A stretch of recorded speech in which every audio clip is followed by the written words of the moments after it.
Hey all, Scott here from Art of the Genre, and today I'm going to talk to you about a new, well, not really new, but a new game that maybe you haven't heard of. It came out actually, I think, sometime around 2012, but there's a story behind that for me. Actually, one of my friends, Mark, who I've done so much work with here, he did Roslov Keep with me, he ended up getting this game in 2012. He thought, oh, this is going to be awesome, and he sent it to me. And went on my shelf. I thought, we're not going to probably have time to play that.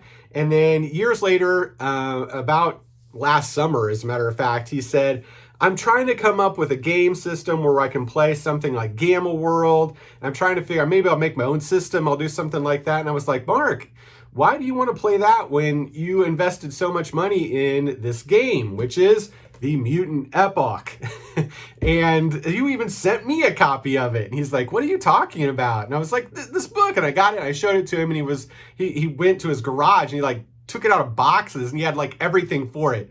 So it was almost like Christmas for him. But anyway, we ended up playing this thing just nonstop for about 3 months. And as you can see, I put my little tabs in here so I could know where everything was, because there's a lot of stuff that's in this book. This is the core book. It's basically like playing Gamma World. It is percentile based. I know a lot of the stuff in it went into that, but there's so much more to it. It's like if TSR actually took the time to care about Gamma World in the 1980s, this is what the game probably should have been like.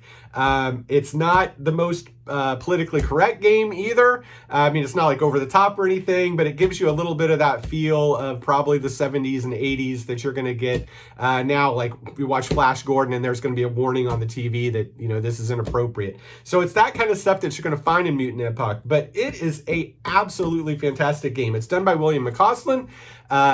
He is a fantastic guy, and he does all of the artwork for it. And let me tell you, this thing is just art. Lots of tables, it's crunchy. But again, very easy to play too, because it's just percentile based. You're going against a defensive value versus your combat value, and you're just kind of rolling against that. But there's so much included in this core book. You've got mutants, you've got androids, cyborgs, all kinds of stuff, and it's all in here. You just kind of got to know where you're looking. Great equipment charts. Even there's a bestiary in here where you've got all kinds of weird mutant animals and stuff that you can fight. Great enemies like warlocks and skullocks and all kinds of stuff like that. And again, William does all of this artwork. Every single thing in here is detailed. And the reason he can do that is because he wrote it too, so he does the art, so he can put in all the art he wants. But he's done the entire basically game, so it's just book, upon book, and it's just with his stuff upon book. This is massive. This is the crossroads region for this thing. Look at this mother. So this takes place basically in Los Angeles, in that area, but this is just, I don't know how long it took them to put this together. But again, the game came out in 2012, so they've had about a decade to put this stuff out. But it's insane. And then one of my favorites, this is the actual bestiary, which is great. I've used a lot of stuff in there. And then this one is fairly new. It's Pitford, which takes you into detail. It's pretty good size too, of all kinds of personalities and NPCs in a town that lies right on the edge of the Great Ruins, that you can go into, on a daily basis. And that's kind of what this game is. It's you being inside a team and going in and exploring the ruins. There's a lot of great adventures for this as well. You can get those online and in PDF. Everything on this, I believe, is print on demand, so none of it's out of stock, so you can get it anytime you want to. And again, just an awesome game. I'm going to shake my camera here. I'm so excited about it. No, but seriously, this is a great game. You have all kinds of great skills, and one of the things I like about the system itself is the ability to go up in levels. And I think it goes up a little too quick because experience is too easy to get, and the chart is very, very simple, and you can fly right up that chart a little bit too quick, probably for most DMs. But I'll put in my Patreon, there's that'll be linked to this as well, that also has one of the adventures that I did for this, just for Mark and I, that you guys can have a look at if you want to, that's out of Pitford. But there's also experience table in there that I'll make sure I put in, that is off of the website, like a fan website or a website that for this game, where there's a lot of people that talk about it, and that's where I found this new experience system, which I think plays a little better. That would be my one kind of tick against it, is you just go up too fast, but you so love going up that you almost let it go, and so you finally realize that, hey, my character's like 9th level and I played like 4 times.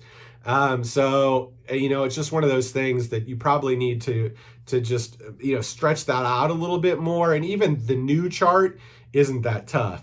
But it's still, because it still gives you the opportunity to go up. But one of the cool things, like I said, is going up in levels, because there's a lot of randomization to it, in new powers, and if your skills go up, and if your stats go up, and, you know, if you're a mutant, you can get new mutant abilities or new skills, or those skills can go up, and you just kind of sit there just salivating, just ready to roll on this big chart to see all these different things that can happen to you when you go up a level.